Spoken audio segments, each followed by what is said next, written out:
I gotta turn. Then I'll worry about you guys. But can everybody hear me okay and see me? Let's start there. Especially hear me. I got my earbuds in here for this. I can take them out if it makes it better.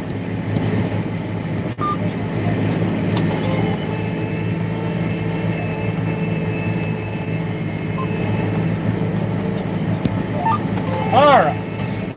We're working in some mile-long rows here, so I got a little time before we get to the other end of the field here. Hey, we're disking. Check it out. We got our disc fixed today. I'm sure that surprises some of you if you watched on Friday or Saturday's video because, well, we weren't supposed to get parts until Wednesday, but we made a few more phone calls there on Saturday morning. Found one up in a dealer north of us a ways that we kind of had forgotten was a Landau dealer, to be honest.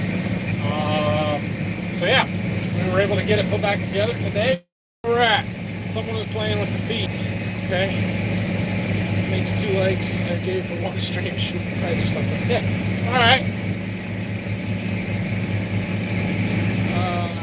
Good evening from Croatia. Wow, yeah, that's a long ways away. Latvia. We just, yeah. Alright.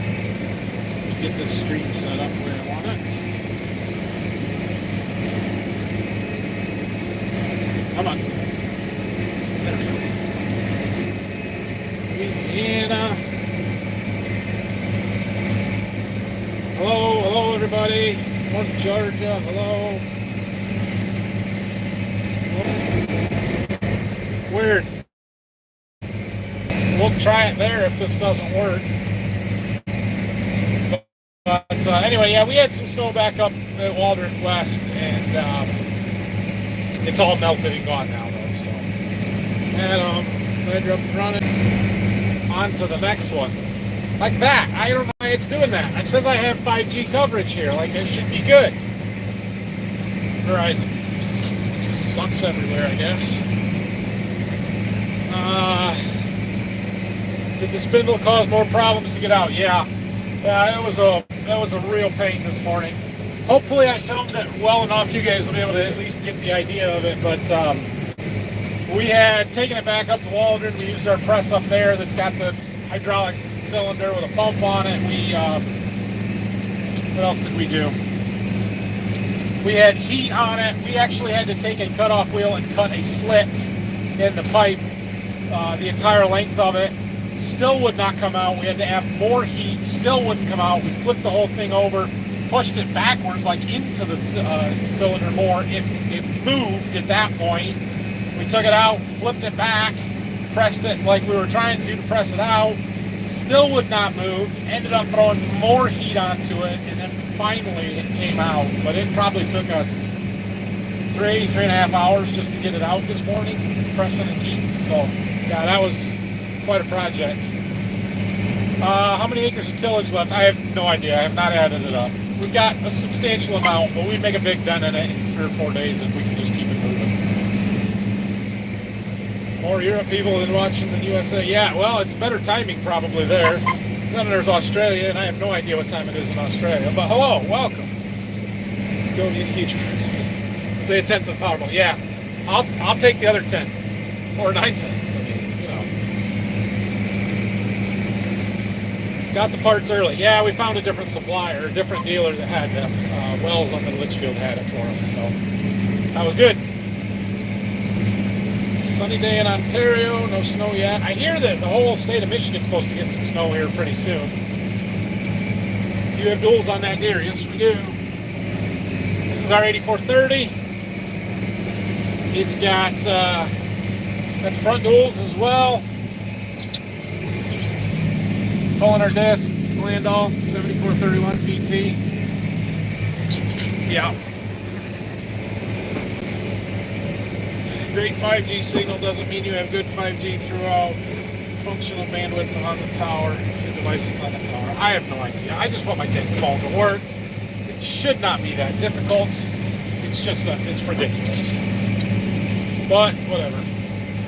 9 p.m. in Croatia.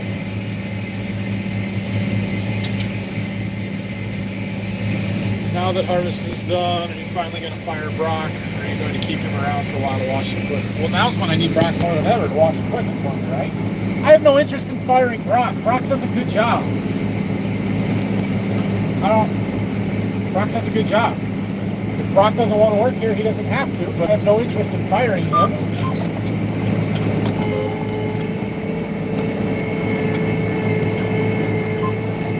Alright. What's that? 6 minutes to get from one end of the field to the other? That'd be about right.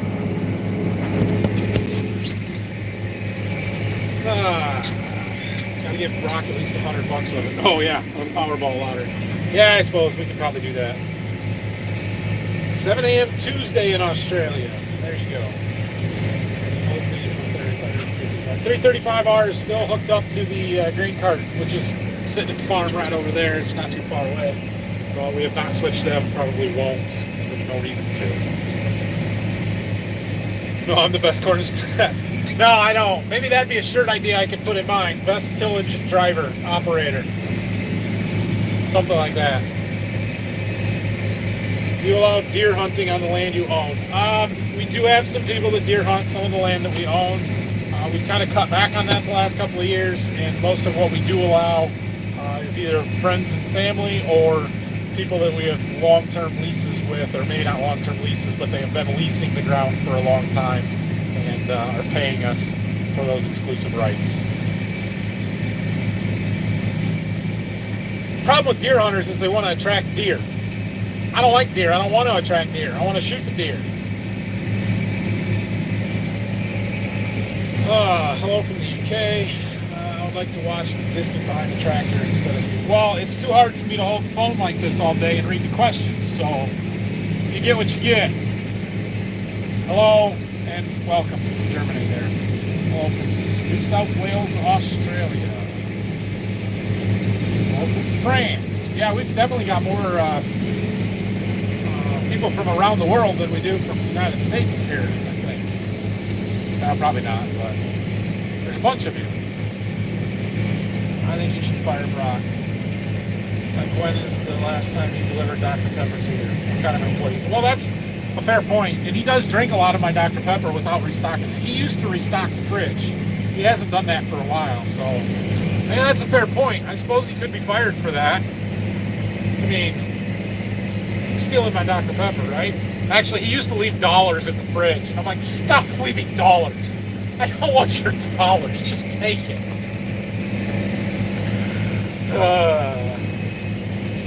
When you were working on the disc, the video made the blades look like they were getting worn. Is that real or just the camera? They are probably getting worn. I'm trying to remember. I think we put them out in the spring of 19. And these are an aftermarket blade. They're a wavy serrated. I think they call them samurai blades or something like that. So they may. I don't know. I don't know if I like them or not. The bearings that came with the blades were absolute garbage. And we have, I think, worked through all of them and replaced them all now.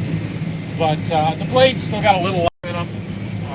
But they're probably getting worn to the point where we need to think about replacing them soon. I haven't measured one. I should do that. That would give me a lot better idea where we're at.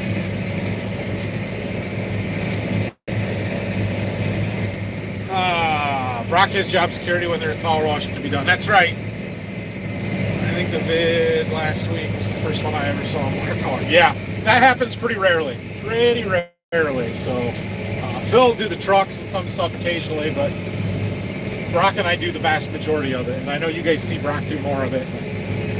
I do power wash a fair bit. Brian is multi-talented, hunts and harvests at the same time. I didn't watch that video yet, but I saw he got a deer with his combine. Well, that's hard to do. I've gotten some coons before, but not deer. Do you rip only bean stubble and disc only corn stalks? Not exactly. So here's how we do our tillage, okay? Anything that will be planted to corn next year gets the chisel or a ripper run through it. Mostly the ripper now. So that means all the wheat stubble and all of the bean stubble that does not get planted to weeds, right? So all the wheat drown just gets no-till. We plant that right into the bean stubble as soon as we're done with harvest. As far as corn stalks that will be planted to beans next year, we prefer to disc them generally. Occasionally we do rip ripped some. We have ripped some this year, mostly fields that were tiled before they were planted to corn. So like this year we tiled after wheat, right? We have a field that was wheat. We put a bunch of tile in it and we ripped it. It'll get planted to corn in the spring. Those tile lines are going to continue to settle and be really rough next fall. And so those fields will be in line to get ripped again, a second year in a row, which is what we did with one this year that we tiled a year ago. The other corn stalk field that we ripped is going to be corn on corn. So we're going to plant corn in it again next year from a rotation, acres shift, balance standpoint. And so we ripped that one as well, because again, it's going to be planted to corn.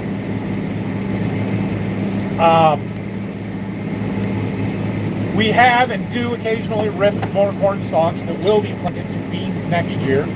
But something that we're finding with that is they typically tend to take longer to dry out in the spring. And sometimes that could be 3 or 4 days difference in planting date and when those fields are ready to go. So we've kind of leaned away from that a little bit. Where the disc doesn't make the ground so soft and loose and absorb the moisture so much. We can get on them a couple of days faster in the spring. We'll run the disc on them again, level stuff off again, break those corn stalks down a little bit more, give us a little bit of a nice loose seed bed to plant beans into, and we'll go from there. So I would say 80 to 85% of our corn stalks we'll run the disc on, and then we have ripped a couple of farms. We may do another one, but it's not really looking like it. Plus, we had a nice dry fall, which two ways of looking at it, right? You can say, well, it's dry, we can do more tillage because the ground conditions are good and we can get it done. Or we had dry conditions, we didn't ruin these fields, we didn't pack them down, we didn't make a bunch of ruts and stuff that we have to fix with tillage. We're kind of taking more of that approach. What we're doing now is more for residue management, stalk management, than compaction reduction or doing any kind of actual tillage. We're trying to get these corn stalks flattened down, broken down, pushed down into the ground, mix some residue or some dirt in with the residue so that the microbes and everything can start breaking them down and turning it back into organic matter. Breaking up that thick mat of stuff to get the ground to dry out better in the spring, warm up better in the spring, allow the beans to get planted into dirt and not into corn stalk residue. That's the idea here. All right. For the audience, they may not know from prior videos how much acreage under tillage, what was your gross bushels this year. Well, we farm a little over 3,000 acres, if that's what you're asking me. And if you're asking for how many gross bushels we produced, one, I don't even know that number, and two, I wouldn't really share it if I did, because that's a little bit too much information. We had really good crops, really good crops. Like, we have record sold corn and soybean yields this year. But for me to sit here and tell you that we averaged X amount across X number of acres and we have X gross bushels, well, you can pretty much figure out what our income is from that, and that's a little too much. So I'll have to bring more Dr. Pepper when I come get those owls coming. You don't have to, but yeah. Hello from the country of Alabama. Okay. I think I know where you're going with that one, but we'll leave it at that. I never try that Dr. Pepper. It's pretty good stuff, man. Hello from Kansas. Hello from Eden, Ohio. Hi, you're close. A little more than a stone's throw. It's funny, when I was in high school and starting to do more regional or statewide FFA stuff and had some people from other chapters coming down to my house or trying to do stuff, they would always go back and tell people that I literally lived a stone's throw from Ohio. We were in Michigan, which is true. You can stand on my parents' front porch and throw a stone into Ohio. Jason, welcome. Nice to see a live stream. Hi, Al. Go green.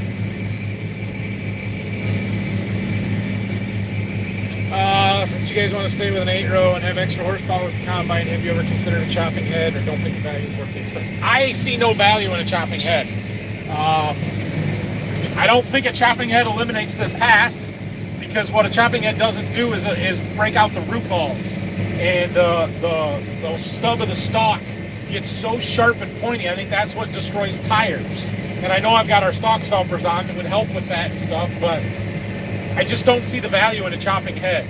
I really like the snapping rolls that I have that shred the stalks lengthwise, but don't really chop them up and cut them up into little pieces. I'm pretty happy with the job that our corn head does.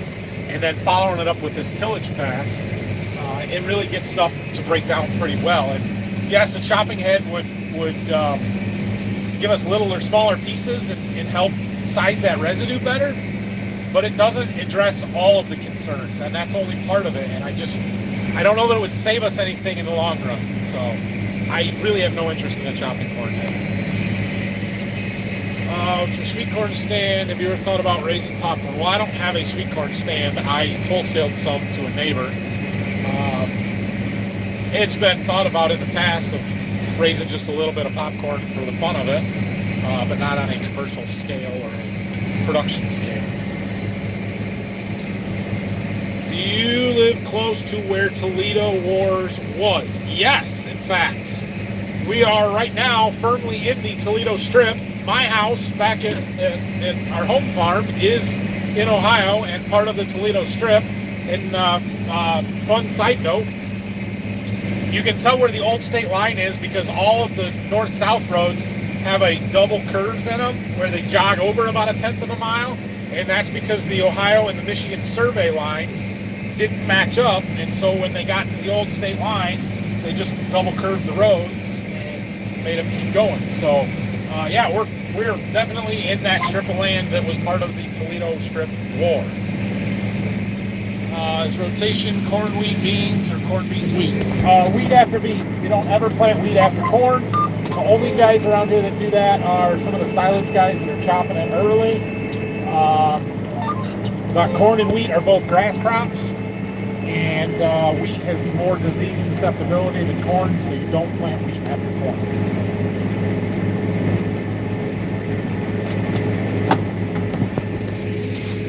But we are not planting wheat behind all of the beans. Only about 1/3 of the acres of beans go to wheat. The rest goes back to corn. Do you rip any of your corn ground? A little bit. Not very much, but a little bit. And we talked about that a little bit already. The biggest reasons are to smooth out fields with tile lines that have settled, or if we have some corn going back to corn. Love your videos. Any other tillage equipment that you would like to demo if the chance to do so is possible? Strip till is on the top of my list of things that I would love to demo whenever I get a chance. Hopefully next fall, where we've got wheat planted down here to Berkey, I can get that done. So obviously having trouble with this disc over the last few days, the thought process of maybe we should trade it pops up. It's unlikely to happen. It's highly unlikely. But there is that idea that a 2660 Deere would be a better tool than this. I think it would be. A Kraus accelerator, I would like to try one of those in place of this. I don't know. We've had this for almost 10 years now, I think, and it's been a decent tool, but there's a lot of things that I think we could do a better job if we had a different tool. Something with adjustable gang angle, I think would be better for using as a fall and a spring tool, where this is fixed. I would sort of like to try a new John Deere field cultivator, the 2230s or whatever they are, with the actual true set instead of our 2210 that's got the AccuDepth system. But there's nothing wrong with our field cultivator, so that's pretty unlikely to happen too. Our ripper's in good shape, don't have any need for anything different there. My wife got a package from Farm Focus the other day. My birthday is on Sunday. Coincidence? I don't know. They make it pretty obvious, don't they? Put that Farm Focus tape right on the right on the outside of the package. But thanks, Jason or Sarah. You guys considering putting tracks on the combine, and how's interest in adding a Hagie sprayer to the farm? We're not considering adding tracks to the combine, at least not anytime soon. It's something that I would maybe consider next time we buy a combine, but it's a $90,000 to $100,000 option. It's pretty cost prohibitive without a need. So we'd have to see on that one. And as far as the new sprayer, Hagie, yeah, it's on the wish list. But do you know how much Hagies cost? $600,000 right now, and you can't get them if you want them. I don't know. I don't know. I wouldn't mind looking at that. I think when we upgrade to a sprayer, Hagee will be what we get. I would prefer to stick with the John Deere Hagee version, which means you have to stick with a fairly new one right now. The longer we wait, the more 2, 3, 4-year-old used ones there will be available. So I'm kind of waiting on that a little bit. I don't know. We'll see. Semi-truck's still the priority at the moment.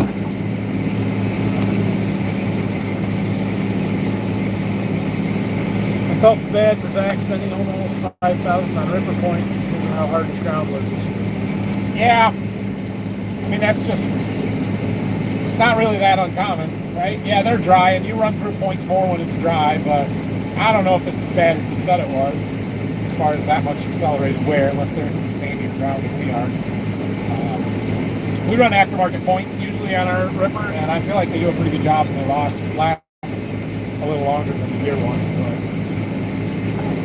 we've run Deere points in the past too. In fact, we have some on right now because we couldn't get what we wanted. So, what are your thoughts on the stock stoppers after using them for a season? Yeah, not as dramatic of a difference as I kind of expected.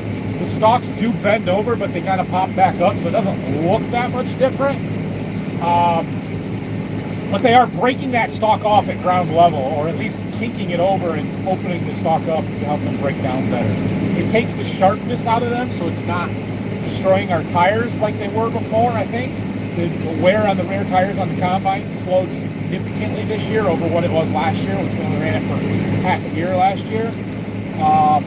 So I'm happy with that. I think from a tire protection standpoint, they do a really nice job. From a knocking the stalks down flat job, not as much as I thought, but like I said, they are breaking them apart, and they're pretty cheap, so yeah, I think it was worth it. I would do it again. The biggest complaint that I have is how hard it makes the head to get on and off the combine. If I was running a 12-row non-folding and we had to drop every field, I probably would have taken the center ones off. You guys ever brush hog stalks? No, do not. That's the thing people get wrong. Corn stalks are not organic matter. Well, they turn into organic matter when they break down, so.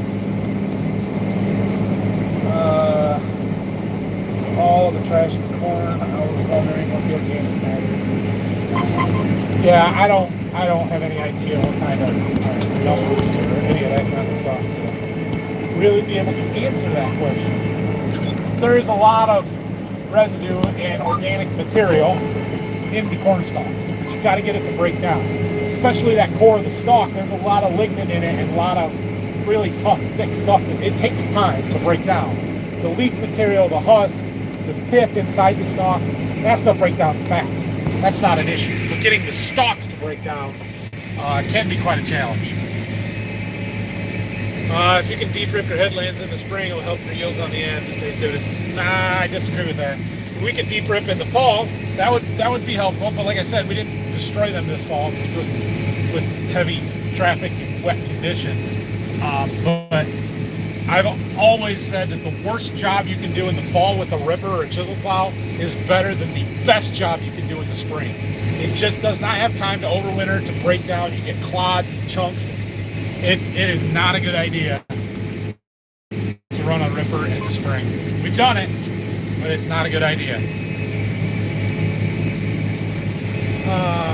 Do us a favor. I need a winter hat called on toboggan. How hard is it to convince your guy to add one to his merch store if he hasn't already? Well, go check out farmfocus.com, head over to the Borderview Farms brand page, and you will find yourself a brand new Borderview Farm stocking hat. And there's a new hat design, regular ball cap hat.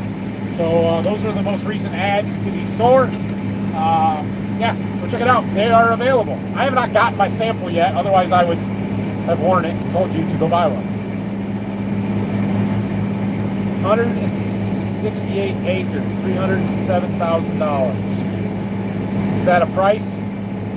That doesn't sound bad for 168 acres. I'd have to do the math, but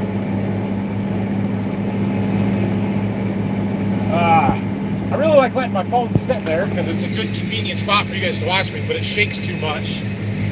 Right here. It shakes too much for me to be able to read the comments. Hey Nathan, how you doing today? Was glad I was able to get in on one of your lives. Anyways, just want to Hi.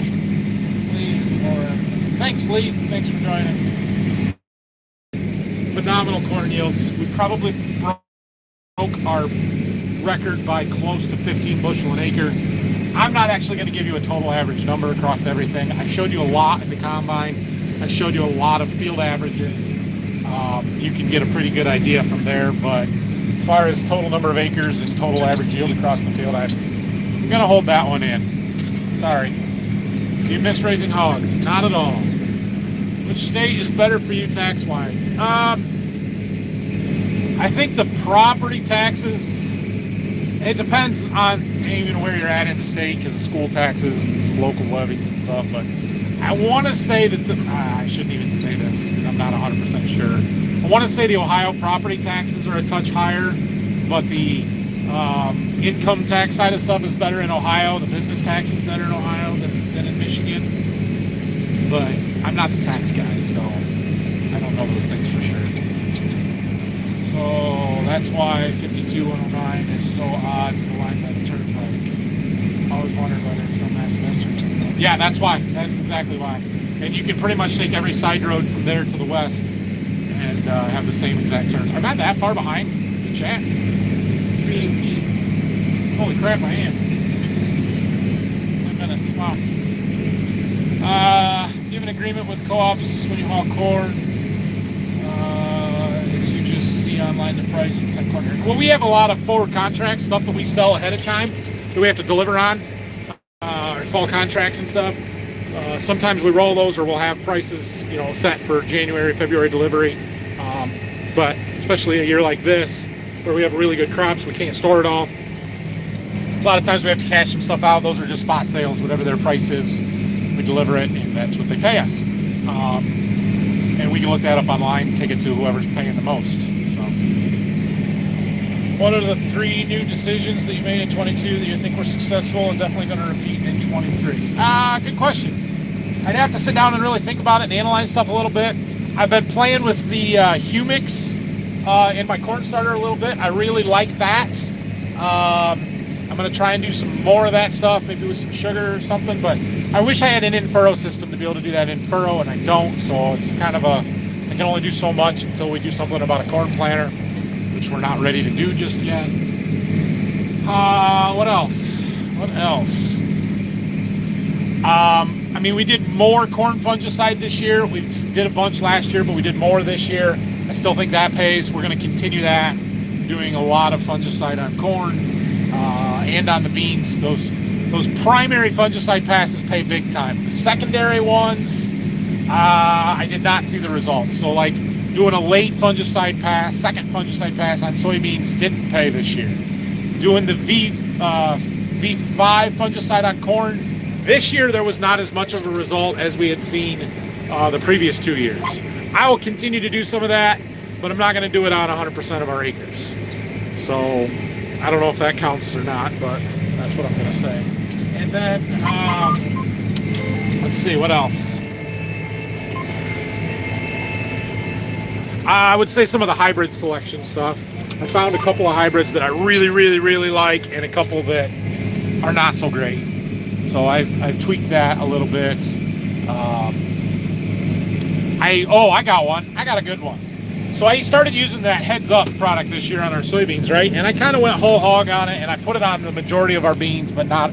I left a couple of boxes without it, just for having side-by-sides. But it's pretty reasonable price-wise, so it was kind of a just do it. And we had really bad white mold 2 years ago in our soybeans, and it was fairly widespread.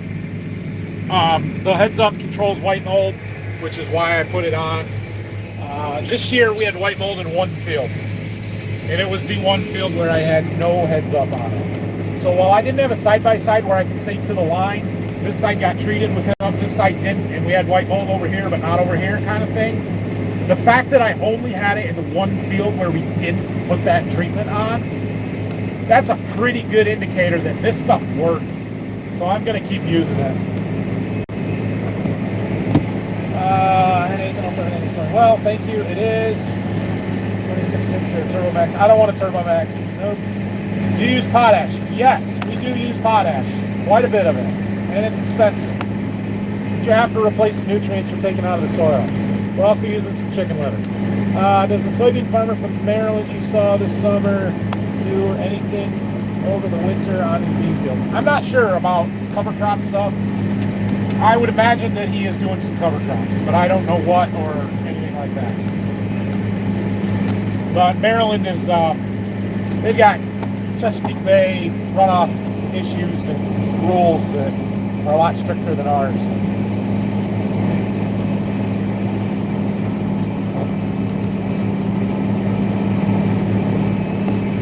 Oh boy, I'm trying here. Tom from the Thumb. For dumping corn at Waldron, can you just put in a second pit to help? Not really, because it's still, we're limited by the leg, right? We don't have a big enough pit. We don't have a big enough pit to just dump the trucks and go. I think we choked our pit down too much, and we should open our slides up to allow it to run in there, because our leg was only running about half capacity of that, what it's rated for. So I think we could dump trucks faster, but we were breaking some shear bolts on the pit auger, and so we kind of choked it down. And I think that was the wrong thing to do, but I don't make those decisions. So it is what it is. Yeah, I don't know. The biggest thing that would help us get harvest done faster is having a second truck driver full time. Hi from England, enjoying the stream. Thank you. Buy used unless it's something very bumpy. You use a lot because as soon as it's on the trailer, it loses 20%. I'm not sure what we're going back to there, but yeah, I understand what you're saying. What's your favorite John Deere corn heads? And how did the corn do? What's your favorite John Deere corn head? I mean, the one we have. I don't know how to answer that. How did our corn do this year? Our corn did really, really well this year. Record corn crop. By quite a bit. Are seed prices going up as much as fertilizer, and have you encountered any problems getting fuel? Right. We'll start with the fuel one. No, we have not had any problems getting fuel. We 2 or 3 weeks ago, when we were trying to get towards the end of harvest, we called and ordered a transport load of fuel. It showed up the next day. No problem whatsoever. We should have enough fuel in our tank to get us through spring at this point. So, not a concern. What was the other parts of that question? Seed prices. Yes, seed prices went up pretty drastically this year. Now, to the seed company's credit, they did not go up a year ago. Seed prices in 22 were flat from 21, which nothing else was. And so that was kind of the bargain of the year, was on seed, and everybody knew and expected them to go up this year. So it was what it was, or it is what it is. It's fine. It bites, but all of their costs have gone up drastically. From production cost, transportation cost, personnel cost, everything is high. So you kind of had to see that one coming.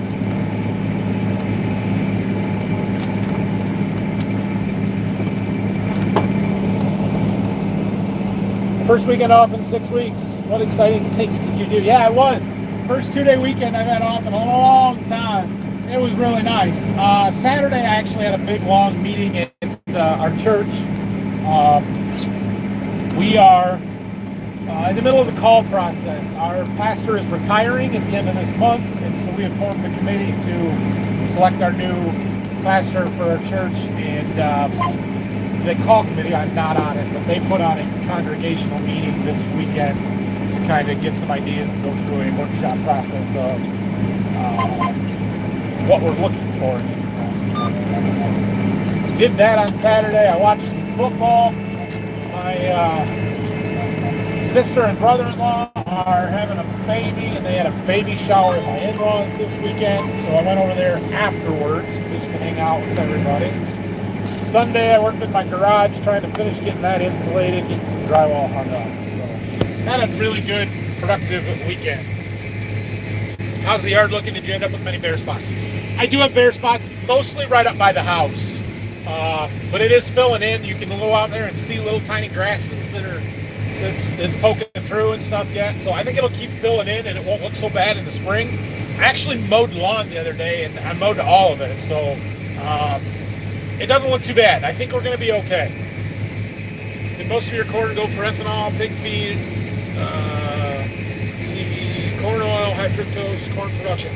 So once we sell it, we have no control over it and have no idea really where it ends up. I would make the guess that ethanol and livestock feed are the two major uses of our corn. So obviously if we sell it directly to an ethanol plant, we know where it's going, to the ethanol. And they're going to make ethanol out of it, which turns into DDGs and goes to animal feed. The stuff that goes to the elevators, depending on which elevator we are taking it to, could either end up on rail cars. I heard that at one time they were railing a lot of stuff to the southeast for chicken feed. It could go to livestock producers locally in the general area. It could get put on a boat on Lake Erie and out through the export markets. We have no idea or control or care, really. But as far as food markets, pretty unlikely that much of it ends up there. I suppose it's possible, but most of the companies that are producing food-grade products are contracting their corn directly and have a pretty strict quality standards they would pay a premium to get, I assume. Like Kellogg's up in Battle Creek, Michigan, making cereal and cornflakes. I don't think they're going to Waldron Grain, not that we sell any corn there, but I don't think they're going to the local elevator and buying corn and just taking that to make their product. You know what I mean? You have one of the best informative, interesting farm channels out there. Thank you, Bill. This finished. Yep. Here, yield estimate for Illinois: 218 bushel corn, 64 bushel beans average. State average? That's incredible. That's incredible for a state average. What are 3 decisions you think were failures in 22 and you will try to avoid repeating in 23? Well, my foliar feed products are not working out like I want them to, so that's a no-go.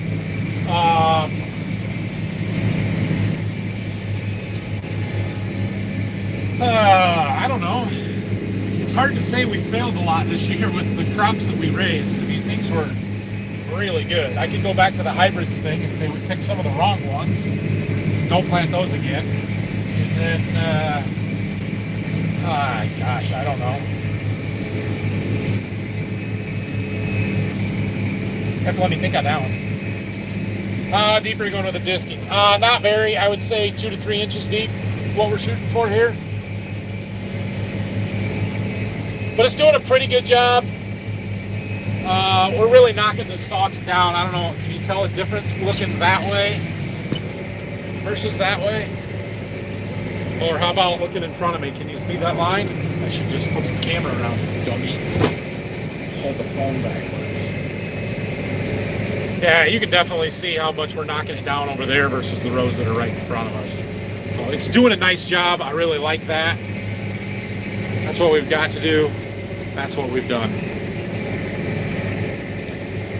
Where you farm, do you have field runoff issues for Lake Erie algae bloom problems?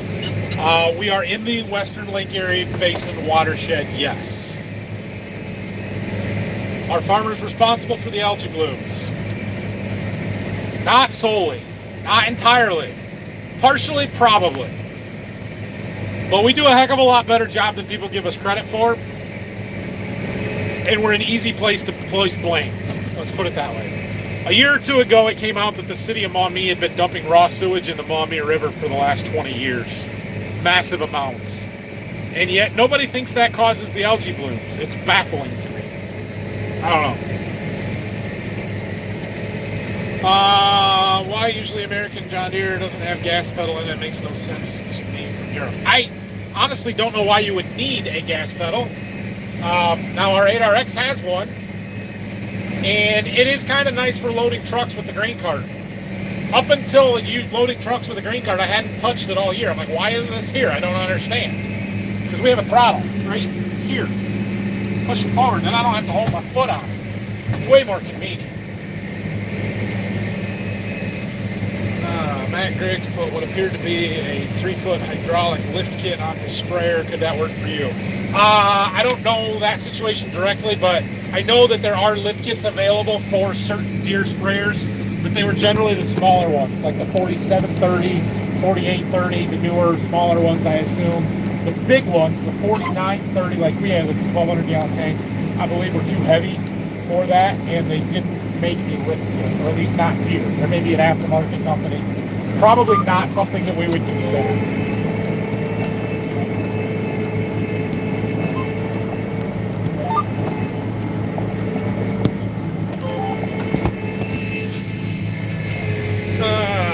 Caught a live stream of mine. This is great job. Great stuff. Thank you. If you deliver, you really deliver great videos. Well, thank you. I am making enough on YouTube to make it worth my time. But thanks for being worried about it. Does your dad go to church? Yes, absolutely. Now he's not quite as involved with the meetings and extracurricular church stuff as what I have been. But yes, he does. What do you think you'll update first, corn planter or bean planter? Probably a corn planter, only because there's so much more to upgrade and stuff that I would change about it. Now our bean planter is a couple of years older than our corn planter, and it would make sense to upgrade that first. But the other problem is that most of the new corn planters, or planters, you need a Gen 4 monitor to run them. And while we could put a Gen 4 monitor in the 8R, it doesn't have one built into the armrest. You'd have to buy a standalone display, and it kind of complicates that whole planter upgrade situation a little bit. So it's more likely to be the corn planter than the bean planter. Thoughts on the John Deere branded Soil Warriors strip till bars that were recently released? Are they rebranded Soil Warriors? They look really nice, but I just saw the YouTube video on them, so I'll be interested to see them when they go to a farm show. Hopefully they'll have them there sometime, maybe in Louisville. But yeah, I would absolutely try one. Any news on the Golden Harvest sponsorship? Nope, not yet. Oh, from Colorado. You have work done on your grain system, fix all your transition problems. Don't remember you talking about much of it. Yeah, they came this summer one day, brought the crane, we're fixing it. I did talk about it in the video, but they put a cushion box in on that one pipe where we had coped them together to slow down the grain coming into there so it didn't wear through the bottom pipe. So yes, that has been done. If you were to plant corn and beans with the same planter, what would be your thoughts be on 20-inch rows versus 30-inch rows? Well, we will never do that because of the time factor. We need to be planting corn and beans at the same time and as fast and early as possible. So I do not have any interest in going to one planter. But yeah, 20-inch beans would probably be okay. I don't know that we would go to 20-inch corn. It just complicates everything else. I couldn't side dress anhydrous. It'd be harder to spray it. I know guys do it, and there's guys in our area that do it, but it's not how we're set up, so I don't think we would. Morning, afternoon from Vancouver, Washington. It's gotta be afternoon there by now. The clock's running. It's only 3:44. The clock up there still says 4:54. 4:50. It's 10 minutes fast and an hour. Hour and 10 minutes. Do you hunt deer? I do not. My dad never was a hunter, and so I never got into it. It doesn't interest me. How is the price for fertilizer, like N24 you use in Sweden, price going up 150%? Well, I can't say that our prices are up substantially from last year because the price was up so much a year ago. So I haven't priced nitrogen lately. I don't know where it's at. I know that potash has softened a little bit. It came down from where it was when we started putting stuff on this fall. MAP or our phosphorus, I don't think has gotten much cheaper, but I don't know on that one. And I had heard nitrogen was down from the highs and from what we paid last year a little bit, but I've heard it's gone back up some too. So yeah. We're not really in a fertilizer buying mood at the moment, so I'm not keeping up with the prices real well. Which John Deere tractor are you currently using? We are in our 8430. 2009 8430. how much N per bushel are you finding you need in your area? Well, I kind of always shoot for and plan on a pound per bushel of my yield goal. That said, this year we far exceeded my yield goal, right? So, and I backed off a little bit on the nitrogen this year because of the pricing, so we were maybe closer to 9/10 of a pound per bushel yield goal, but we ended up, I didn't have to do some math, but I mean, we were raising some 250 bushel corn on fields that I probably averaged 180 pounds a head. So yeah, we did pretty well.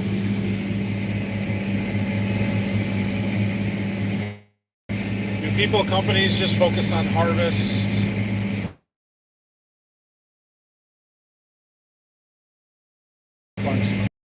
Harvest crews, that's more common out west than around here. Custom farming stuff. I don't know of anybody that really does a lot of that anymore around here, but you go out to the western corn belt, the plains, there are harvest crews that'll start in Texas in May, and they'll just keep moving their way north with wheat harvest, and then they'll do fall harvest stuff, custom for a fee. I know it happens. I'm not real familiar with it or how or anything like that because I've never seen it around here. For us, timely harvest is so crucial and critical, and waiting on somebody to come and do it for me sounds like a terrible idea. Time for a cooking scene with your mom. I haven't seen her in a while. Yeah, I should have done one this weekend. She made applesauce, homemade applesauce over the weekend. That would have been a good one, but I wasn't around there, so. After running the 8R for a year, does Phil like the IBT more? Does he still prefer a power shift? I haven't really asked him. I don't know. That's something I'll have to talk to him about sometime, because he did run that 8R this spring on the bean planter, and he ran the grain cart some this fall with the Command Pro, which is a totally different animal, but it is an IBT. So I don't know. I imagine when the topic of a new tractor comes up, that will be a point of discussion. Do we go with something with an IBT, or maybe the new E23, or a traditional power shift? I don't know. Other than your commission, does Golden Harvest give you a break on your seed prices for your farm? No. Nope. I pay what everybody else pays, and then they pay me to sell it, which is separate from the farm. So our farm pays full price, and then I, on my seed business side, make the commission on it. So I keep those businesses separate. Will Uncle Phil ever make an appearance? I mean, an appearance, like in the background, yeah, it happens occasionally. A speaking role, unlikely. Will you ever give the camera to your dad or Phil? I could give both of them a camera, but you wouldn't get any footage. It would do you absolutely no good. Dad will maybe let me follow him around. In fact, he will be in tomorrow's video, briefly. Given that you've had a very productive year, will you need a lot more nutrients to replace the depleted? Well, there is that argument in theory, right? So the more bushels you take off, the more nutrients that you are removing. And I have an app that tells me how much nutrient removal per bushel you're doing and all of that. But we still rely on soil tests. So we soil test at a maximum. We're going 3 years between tests. Some fields, it's every other year. Sometimes we sample multiple years in a row. And so we apply our nutrients based on what those tests are telling us. If they tell us we're short, we put more on. If they tell us we're good, we put less on. And so we, like in all of the soybean ground this summer, we pulled soil samples. We applied nutrients based on what those tests say, and that's going to feed our corn crop for next year. Now, if in a year our tests come back and we're lower in nutrients than what we like, we'll put more on. So it'll show up in the testing eventually. Maybe we should be a little more proactive than that, but it hasn't hurt us yet, let's say.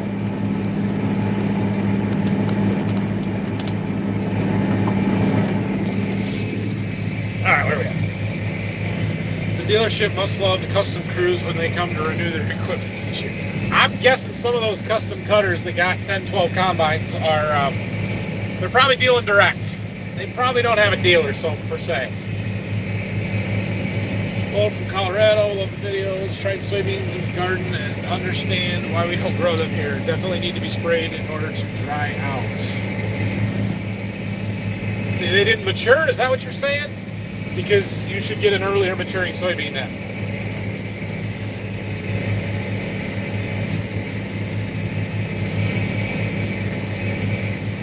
Where's Waldo Glimpse of filling your videos? That'd be a good one, right? See if you guys can point him out. Most of you don't even know what he looks like. Big game coming up in a couple weeks. Yes, there is. Big game coming up. Let's get through this weekend first. Then it'll be game week. Do you like Command Pro or would you rather have standard right-hand reverser? So I am getting used to it now. If you would have asked me during corn planting, I would have told you I would much rather have the standard right-hand reverse IVT controls. It's much more intuitive and convenient for me. However, now that I've learned some things, I've gotten time to get used to it, and I run it on the grain cart. I really like having the hydraulic buttons right there where my thumb can do it, plus the auto steer button is right there. That's super convenient. And my biggest complaint about the Command Pro in corn planting was that I couldn't reverse. It took forever to switch directions. Like when I pulled up into the corner, I had to pull the handle back, I had to come to a complete stop, I had to let it go, I had to pull the trigger and then pull it back again, and it just was time consuming and it drove me crazy. I have since learned that if you just take that handle and pull the trigger and bump it to the left, it'll change your direction. That would have been handy information to have this spring. So now that I'm learning it, I really do like that Command Pro, and I would stick with that. But that's me, and I've got the seat time in order to learn that. My dad and Phil to buy a second tractor with that, where one of them would be the primary operator of it. I don't know. I don't know if they would do that. But how did the disc get fixed? Yeah, we should talk about that. I thought you said it'd be Wednesday before you could get your parts. Yeah, so Saturday morning we thought of another dealer that we hadn't thought of on Friday. It's relatively close, and so we're like, well, maybe we should call them. And we did, and they happened to have the spindle. So we got one on Saturday, and then this morning we were finally able to get the old one pressed out of the spindle, pressed out of that walking tandem there, and got it put back together here this afternoon, so we're able to disc. So that's how. Now we did order that one that it will be in on Wednesday from the first dealer that I called. We're going to take it. We're going to take it, and we are going to put it on the shelf and have a spare, just so we have one. So now all my neighbors that are watching this, they have the same tool, will know where to get one when theirs goes bad. Hey, Alex. We got 3 inches of snow in northwest Iowa this morning. Wow. We had some snow over the weekend on Saturday, and my in-laws in half hour south of our home farm there, it's stuck. Like they had an inch or 2 of snow, but it's all gone now. Guess the pressure's off the dealership to get the combine cameras. They now have to wheat harvest to find it. Yeah, supposedly they've been invoiced for them and they are on their way.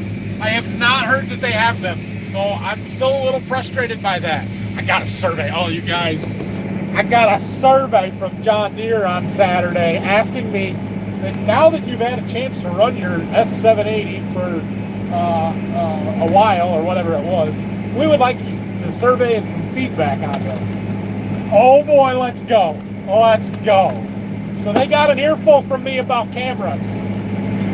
And I made sure to make point that it is not my dealer's fault, and they have done everything in their power, and that this is a John Deere problem, because I don't want my dealer getting any negative feedback from me. But yeah, I gave John Deere an earful on that one. We'll see if I ever hear anything. It said right on there, can we contact you about this? Yeah, here's my phone number. Can we share these results with or survey answers with your dealer? Absolutely. Go right ahead. We'll see. Any chicken litter options in Berkey or just Waldron? Well, there probably would be, but we're next to some heavy population centers that would not appreciate the chicken litter down here. So not something we really consider. Do you ever plant competitor seed for comparison? So I have done some, mostly just some strips or entries in the test plots and stuff. Not on a field scale very much. And not that I'm totally against it, I have no reason to. What's your thoughts on phasing out glyphosate? That's a terrible idea, don't do it. Glyphosate is an extremely valuable chemical for us. We need it, we use it, it's cheaper than the alternatives, it's safer than the alternatives. That's what people don't understand. They want to phase out glyphosate because it's so dangerous. No, glyphosate is not dangerous. The alternatives to glyphosate that you're going to force us to use can be dangerous. But yeah. You ever run into any of your YouTube followers out in public? Yes, it happens. Mostly at farm events, farm shows specifically, I'm thinking. But occasionally around here, I'll find some local people that watch, or like my dad runs into people every now and then, or some of you guys will go up to Phil waiting in line at the elevator and tell him how much you like our channel. It's awkward, guys. That's awkward. But yeah, it does happen. And I'm fine with it. I have no problem. You guys see me in public, you'll come up and say hi. It's awkward, but fine. I don't care. You say big game coming up. Is that NFL or NHL? That is college football, bud. Ohio State, Michigan game coming up in 2 weeks. Okay, I'm going to take these out. Tell me if you guys can still hear me. It's starting to bother me. This one's falling out. Can you guys still hear me okay? It'll be 10 minutes before I get to your responses. But hopefully you can still hear me. Seems like we miss a lot of cool things your dad works on. Need to send him to school. Oh, yeah. Yeah, I'm working on him. We're softening him up a little bit. But I don't know if I can get him to carry a camera. From Western Maryland. You consider engine oil samples on combine to see if there's something contributing to oil consumption. Yeah, that's something we could do. I have talked to the dealer about that. We've been in contact, and my current plan is to actually send it up there after we're done going through it and have them look at it. So I don't know if I'm going to change the oil or let them do it, but I'll work with the dealer on that one a little bit, because we probably added 3 to 3.5 gallons of engine oil to that combine over the course of the fall, which it feels like a lot to me, especially in the 350-ish hours that we put on. I mean, that's a half a gallon or a gallon per 100 hours. That feels like a lot. Do you keep tillage equipment on any sort of rotation, or is it driven by ground type? As far as what we do to the ground, soil type. It's more driven by crop rotation than anything. Doug, thanks for that super chat. That's super generous of you. Good afternoon. Glad I caught your live. Hope everything is going well. Thank you. It is going good. What does Jack do? He helps out on the farm occasionally. Jack is a retired roadway mechanic.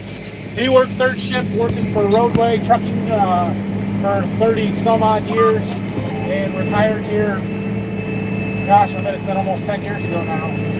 So that's what he did. So now he helps us out, helps some of the neighbors out with stuff. He tinkers in his garage.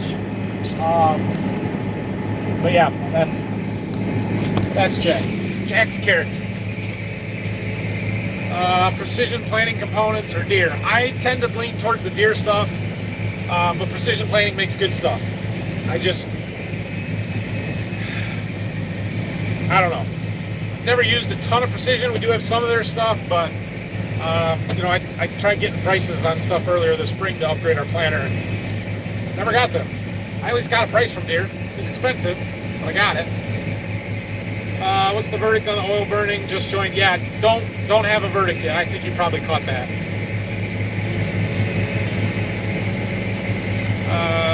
Has your dealer said they may do something about the engine oil consumption of the combine?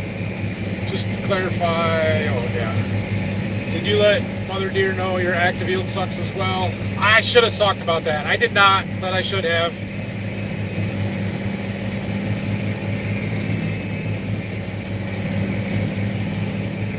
Yeah, the active yield is, I think it got better towards the end of the year, but it took a long time to get that one kind of dialed in. I don't know why that's so frustrating. It's not that good. Their hatred for U-Harvest is well known. Yes, I am not a fan. Do the potential replacement systems use the hardware load cells on the cart? Would everything have to be replaced to switch? No, So the replacement system that I've got in mind uses all the same components. You basically unplug the U-Harvest box and you plug in their box. And it's super easy, and it's really not that expensive. Like, we're talking $2 or $3 grand. Oh, can you guys see this? Look at all the deer running across the field. 1, 2, 3, 4, 5, 6. Yeah, there they go. They don't have a lot of cover down here. Still hear you. Oh, good, you can still hear me. Commented a while back about field ranking spreadsheet template. Now they slowed down. Is that something you'd be interested in? Yeah, Joel, shoot me an email and I'll see what I can do for you. I need to update that on my own stuff, so when I'm doing that is a good time to try and help you out there.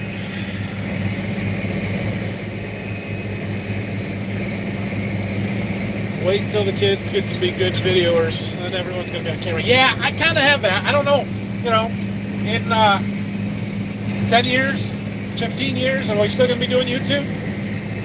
I have no idea. I'll say Michigan by 3. Well, you're wrong, Jimmy.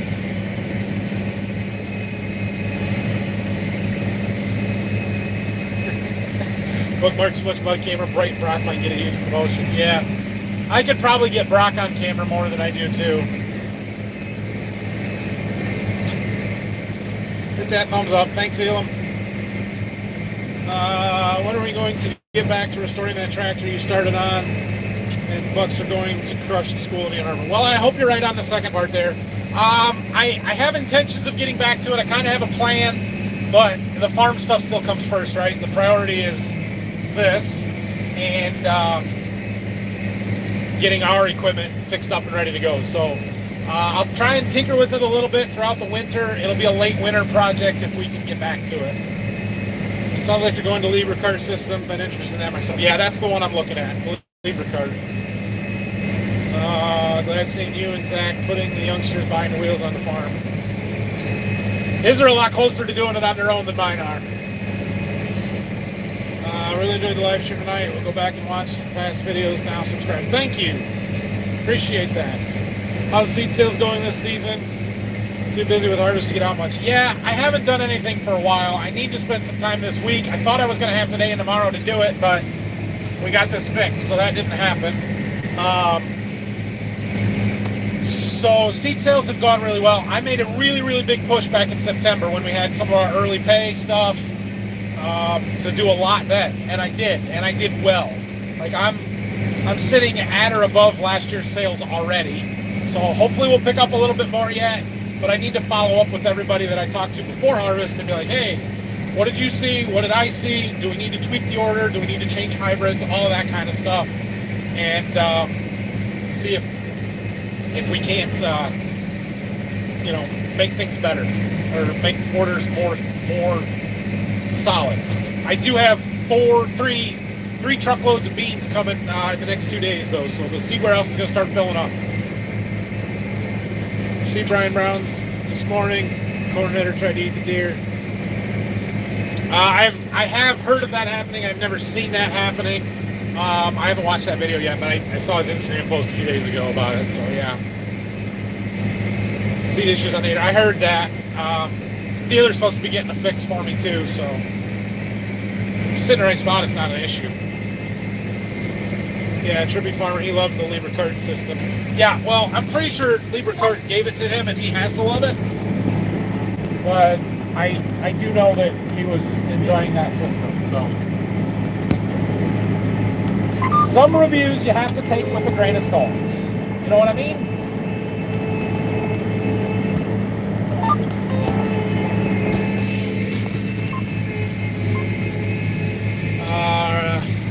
I really don't notice you're pretty much solo on camera. I started watching Brian Brown, Nick Welker, both were pretty much solo. Welker more so than Brian. I think that's a big part of why Brian's channel grew so fast when he did. Two things. One, there wasn't as many of us doing this then, but he had a lot of personalities. Between his dad and his Uncle George and his brothers and stuff there, and it was different then than it is now, but I'm sure that multiple personalities and people on the channel would help it grow tremendously. Same thing with Larson's, and those guys do a great job, and not that I don't want to do that, I'm not going to force people to do something they don't want to do, so I'll do what I can. You ordered glitter to do all your beans this year. Does it make enough of a difference in seed flow to put it on everything? I ordered glitter to put it on most all of the beans this year. Does it make enough of a difference? No, I don't think so. But it's an aesthetics and a branding kind of thing, and it makes them look good. People want their beans to look good, and so, yeah, I'm going to put it on. Your videos are very informative and good. You should have way more subscribers. Just saying thanks, sharing time. Thank you. Appreciate that. You live by Amish. There are Amish around. Not so much here at Berkey, but back at our home farm at Waldron, yes. Although there's been some Amish families move out over the last several years too. So not as much as we used to, but yeah, they're still around. I think we're caught up. Just about. So, we're going to be working, what to be on Working Words with Brian. I imagine it'll happen eventually. Brian kind of sort of threw it out there when I was down there this summer one day that if I came back, we could try and do a podcast. But he hasn't done any for a while because they've been busy too. So, I don't know if a winter trip down that way will happen or not. I have to be invited a little bit more than just what was said back in July. So, we'll see. When's the trade of the 8430 and the 8R coming? Yeah, I don't know. We have higher priorities than tractor, I feel like. So I don't know that that's a real possibility anytime soon. I wouldn't mind doing it, even if some of the other stuff doesn't happen. But the question then becomes, do you trade the 8430 because it's the older one? Or do you trade the 8R? I don't know. The problem with keeping the 8R and getting rid of the 8430 is that this one is the power shift. This is the easy one to drive. This is the one my dad knows how to drive. It makes more sense to use on the scraper that he did and some of the odd jobs that he does with our third tractor that we don't use that much. And so I can see where we keep this one and trade the 8R. I love that 8R. I mean, I don't want to get rid of it, but it's a tractor, right? It is what it is. Getting an 8RT, 2-track to plant beans with, something with wider tracks, or another 8RX. I wouldn't turn that down. They're just outrageously expensive. All the things that are on the table. There are options on the table, but we've decided nothing yet, and I somehow doubt tractor is going to be the thing that happens. You like watching Ivers? I really think they're very real. What do you think? I can't say that I've watched enough of them to know. I've watched one or two, but it's been a long time ago, so I'm not going to comment on that one. I know you don't need a grain cart now, but when do you think it's time you go bigger to help keep things moving? No, not really. I could see going to a 1,300 bushel cart from the 11, just so you don't have to get it quite so full all the time to have a truckload, but not really. I don't see the need to go bigger on the grain cart. Appreciate how honest you are with product reviews, how yields do and such. Everyone else seems to be very hush-hush. I may have missed the memo on why I'm not supposed to talk about that stuff. Is what it is. I'll tell you what I think. 3023 XF versus 3192 XF. So, disclaimer, I don't plant very many extend flexes. I'd have to go back and look at my plot results. I think those both did really well. The 3192s are really tall, big bean. They look phenomenal. I think those may have been second or third in the plot. They're really good. The 3023 were new this year, so I don't have a good answer for you on that one. If you can plant 3442s, do that. Those are my favorite. Those are the beans that I had run 81.5 bushel this year. They were phenomenal. Got to run. Thanks for the videos. Congrats to the whole BWF team on a great season. Thanks, Adam. Appreciate that super chat. Would you ever replace the 9R with a 2-track? Potentially. Yeah, I would consider it, but again, 9R is not high on the priority list of needs, so it's not something we're looking at. We don't need more power right now. That major big tillage tractor has, in the past, been a upgrade when you need power, more power thing, and we don't. So I just don't see that one going anywhere for a while. All right, I got to put you down because I got to do some head rows and I got to drive.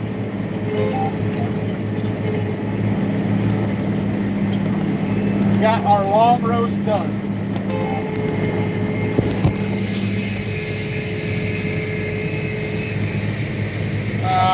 Ivers have weird equipment. Don't think you would even recognize it. Is that true? What does weird mean?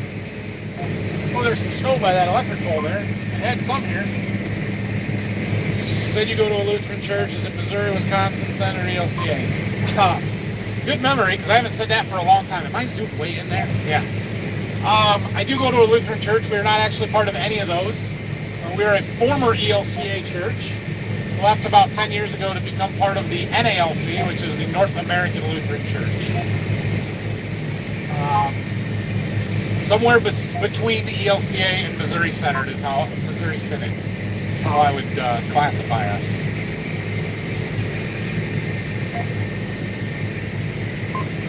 What brand of seed did you use before Golden Harvest?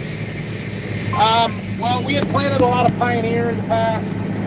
Even when we were planting Golden Harvest, I was still planting a lot of Pioneer until we did some side-by-sides, and I just couldn't justify buying the Pioneer anymore because it wasn't worth it. It wasn't yielding better, it was more expensive, and I don't get paid to sell it.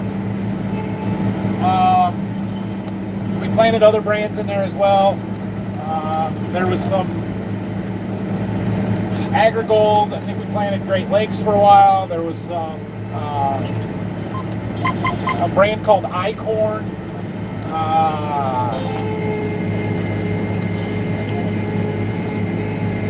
We planted some Bex beans a little bit. I don't remember doing any other corn. Some rope corn. Haven't done a lot, and it's been a long time.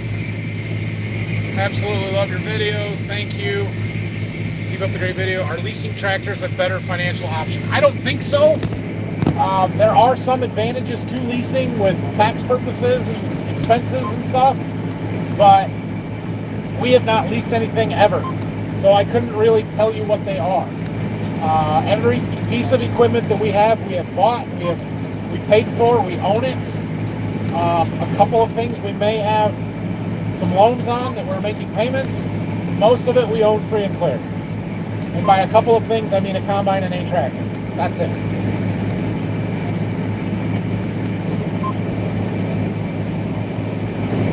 What is on the list of equipment trades? Yeah, so semi-truck is clearly the number one need that we have, a new semi-tractor. So we're going to look into that pretty hard here as soon as we get some time. Outside of that, we've got a sprayer and a corn planter kind of at the top of the list that are very expensive and very hard to get. Maybe something we do in some stages where we buy a halfway decent used corn planter that we only keep for a year or two until we can get a new one. I don't know. I don't know. Other than that, there's talk about this disc, but that's probably got more to do with the fact that it's been broken down for the last 4 days than actual want and need to replace the disc. Sometimes things just pop up on you and you just do it, and it wasn't really part of the plan, but it makes sense. Like our backhoe last year. We bought a new backhoe a year ago. We had no intentions of that. It wasn't being talked about at all. But all of a sudden we're like, hey, let's go buy this backhoe. All right, and we did. So you never know when something like that comes up. There is some talk of a dry spreader to spread our own dry fertilizer. We'll see. That's something we got to do some research on. Put your corn seed order in yet? Any cotton candy seed? Yes, seed order has been placed for a long time. I actually tweaked it this week. Now that we have harvest results to know what hybrids did well, which ones I want to keep planting, which ones I don't. The candy corn did not make the cut. Beautiful corn, great grain quality. I really like planting it. It has too many issues with stalk quality, and quite frankly, the yield wasn't there for us this year. I have other hybrids in that maturity that were much, much better this year, and so that one's getting dropped. Won't plant it again, and it is what it is. Sorry. Check out hybrids when you get time. Really could be helpful. I will look into that. I would use red equipment. That may be honest, but nah, that probably explains it. Hey, I watch Brian, and he doesn't run any green stuff either, not much. What's your opinion of Bex? I hate Bex's marketing. I hate it with a passion. That said, I'm sure they have some decent seed. In fact, they sell some of the exact same stuff that I sell.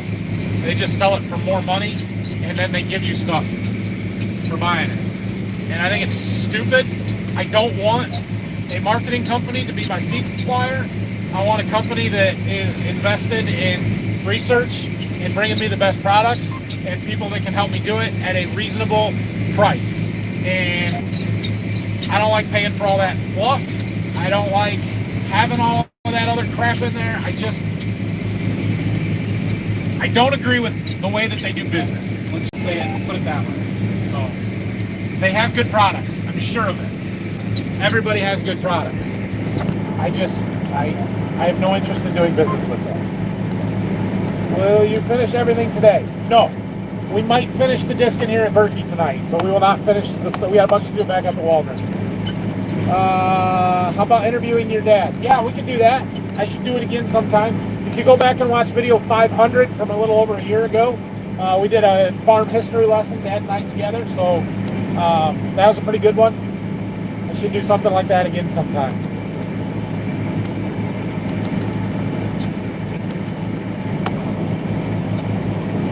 When purchasing land, what kind of payback period are you seeing?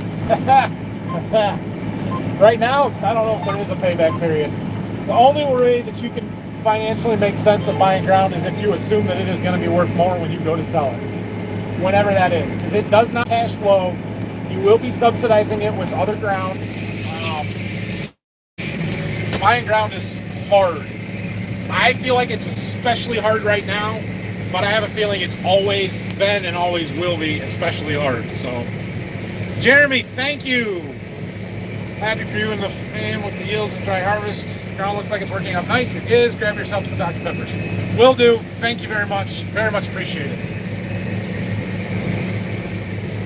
How important is spreading your corn maturity around? I don't quite understand it. Yeah. Some years more than others, right? So I would say bean maturities are more important than corn because you don't want all your beans to be ready at the same time. So we plant some early beans, we plant some full season ones, spreads out the harvest window.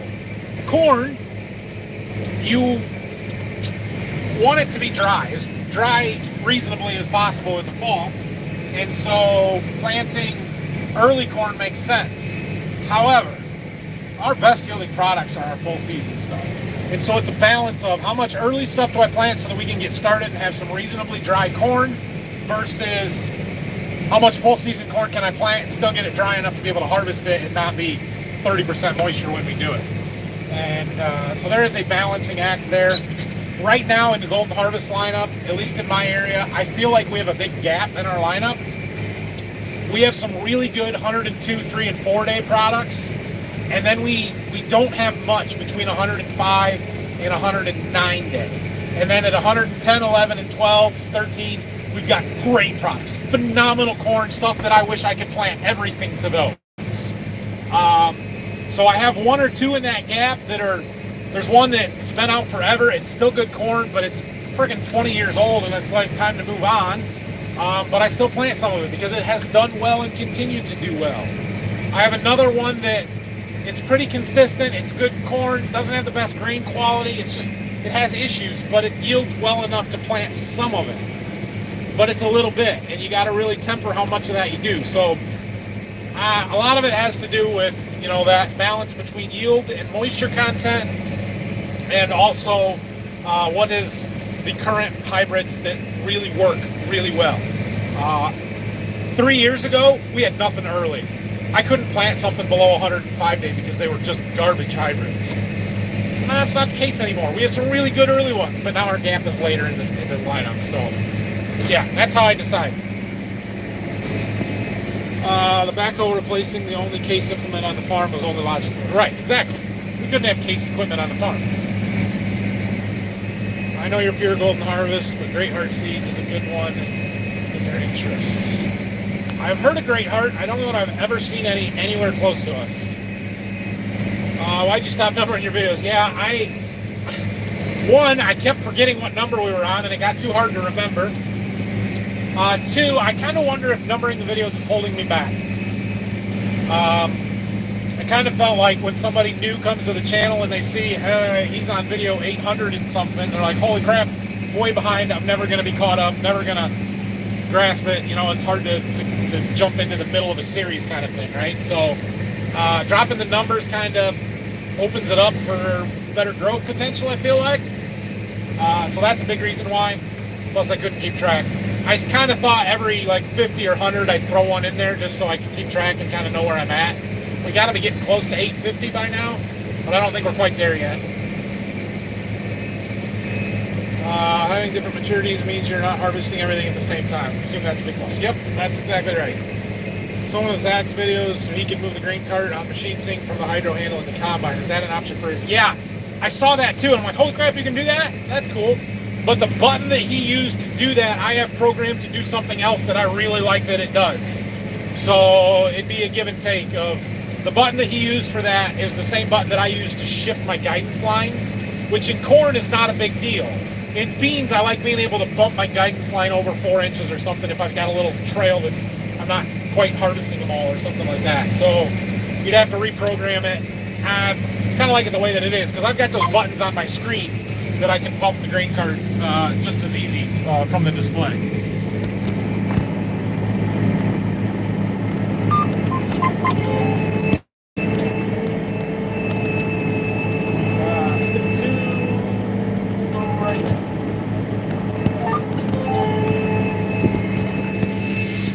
Alright. I saw a 70-acre field that just sold for $30,000 an acre. Yeah, I heard that. It does not pay back. It does not. There is no way to make that cash flow. I mean, that's outrageous. I wouldn't pay $8,000 an acre for a farm around here. Now, I know their ground's a lot more productive, but I don't know. You got to have a lot of cash sitting around to afford that. Maybe the guy won the Powerball. I don't know. Maybe two guys won the Powerball. They both really wanted it. I don't know. The weather allowed, are you going to plant some beans late March, early April? Yes. I'll go back to that early, ultra early bean planting if I can make it happen. We were too wet this year. Didn't happen.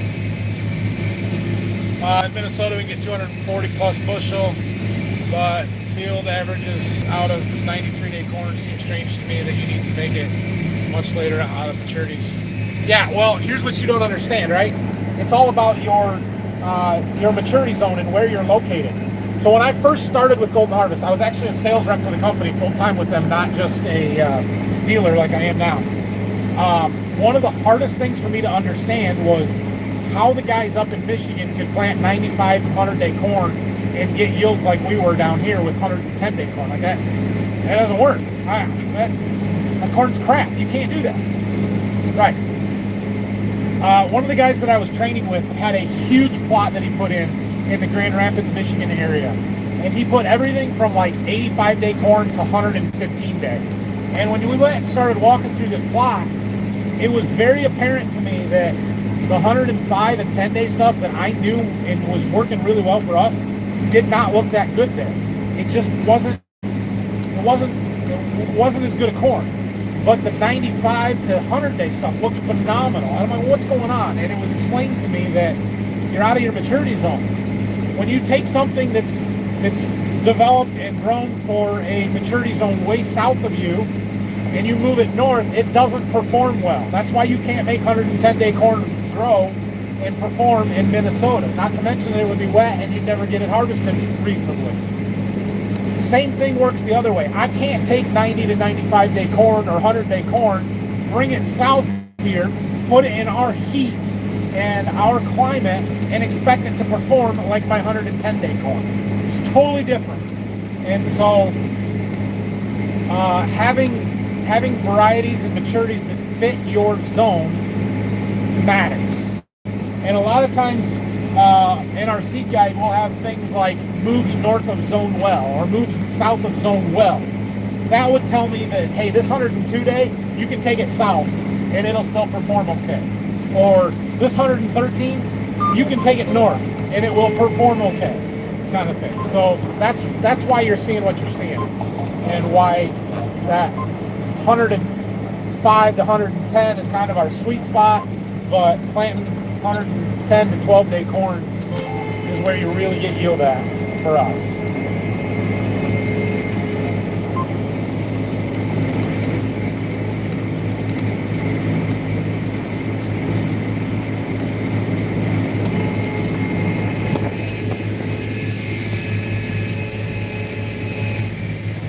Here to have some hunting blinds. I don't want to be the guy in that one when there's somebody in this one. I can tell you that. The guy just missed those 6 deer that ran through here, though. Boy, they got that worked up really nice. That is beautiful looking. They were out here working that on Friday when I had the wheel bearing go out on this. We were kind of side by side. That looks really nice. All right, where am I at? The floors in your house turned out beautiful. How are the finishes holding up on the floors and stairs? Really, really well. I, in fact, just yesterday found the first scratch in my floor, and it's somewhere where my kids, right by their bedrooms, where they were dragging something heavy because they scratched it. But no, the floor finish is holding up really, really well. That 18-day difference makes a big result in the moisture at harvest time. Interesting stuff. Yeah, it does. Your dad should start a lumber business. He could. I don't think he wants to, but he could. What's the highest yielding corn you've ever seen? Well, I mean, I've seen numbers on the monitor in the 300s and stuff, but the highest that I can prove was last year's corn growers entry at 285.5 bushels an acre, and that's proven across the scale. So that's our best ever. Seems like thousands of videos. I was glad you kind of dropped the numbers. My wife had no clue how much time. Yeah, see, there you go. You did cut out the one with the tassel knotting. The silk balling. Yes, that's the worst hybrid, the one that I am dropping. What's your corn to bean going to be next year? Almost 50-50. We're going to be really, really close again next year on our acre split, within 50 acres of each other. So we're pretty close. Would people here want to bid at auction stuff that Dad made? Oh, yeah. Have you thought about using nitrogen sensors when applying anhydrous? Not really. I haven't seen that used and proven very much. He's talking about using a sensor that actually is sensing the color of the crop to determine how much nitrogen it needs. It's got a long ways to go before I would try something like that. All right, guys, I'm getting towards the end of this field, so we're going to have to wrap it up pretty quick because I got a bunch of end rows to do, and then we got to move. Yeah, it's just hard. So if you got any more questions, get them in real quick. Do you ever think about a litter spreader? No, because the litter is all done and spread as part of the price, and the company we buy it from takes care of all that. We don't have to do it, don't want to do it, so no, probably not a litter spreader. What's the split percentage for wheat?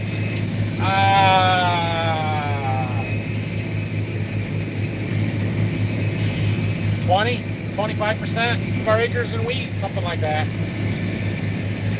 Will you be doing double crop beans next year? I have no idea. We got our wheat planted early this year, so we may get some early harvest. We've got a field or two that could be double cropped if we want to, but I don't know if that'll happen or not. So we'll see. It depends on the weather. It depends on wheat harvest timing. It depends on bean price. Lots of things. You guys ever buy slurry from Hudson Dairy? No, we have not done any dairy manure from Hudson or anywhere else. The dairy manure is very inconsistent. It's the nutrient value is kind of unknown, and they put so much on. There's so much compaction. It hasn't been worth it to us. Thanks for the stream. You're welcome. How's the wheat looking? Wheat looks really good. I'm really happy with the way our wheat looks. Much, much better than last year. And we had good wheat last year, so we should be in good shape. What was the difference of the price of fuel for this year compared to you guys last year? I don't know what the average is. It's probably a lot higher this year, but I can tell you that back in the spring we bought some fuel for in the 2-something range, or maybe it was low threes, and the last stuff was well over $4 a gallon. So it's definitely gone up. Drew, Farm Machinery Show. I don't know. I don't know if I'm going to make it to Louisville this year or not. It's a long ways off. Usually I decide about the week before whether I'm going to make it or not. So if any companies, Gold Harvest, would like to sponsor me being at the National Farm Machinery Show, I wouldn't turn you down. Come on now. Enjoyed the live stream. More bin storage for the home price and Birdie. Unlikely. Not something we're really considering. So, all right, guys. Thank you for watching. Thanks for the questions. Thanks for the super chats. Much appreciated. Probably the last live stream for fieldwork this year. We'll see how it goes. If we're still doing stuff next week, I may think about it, another one, but I'm hoping we're done by the weekend. So there will be a video tomorrow. Check that one out. And we'll see you guys when we see you. But yeah, thanks. See you, everybody. Yeah.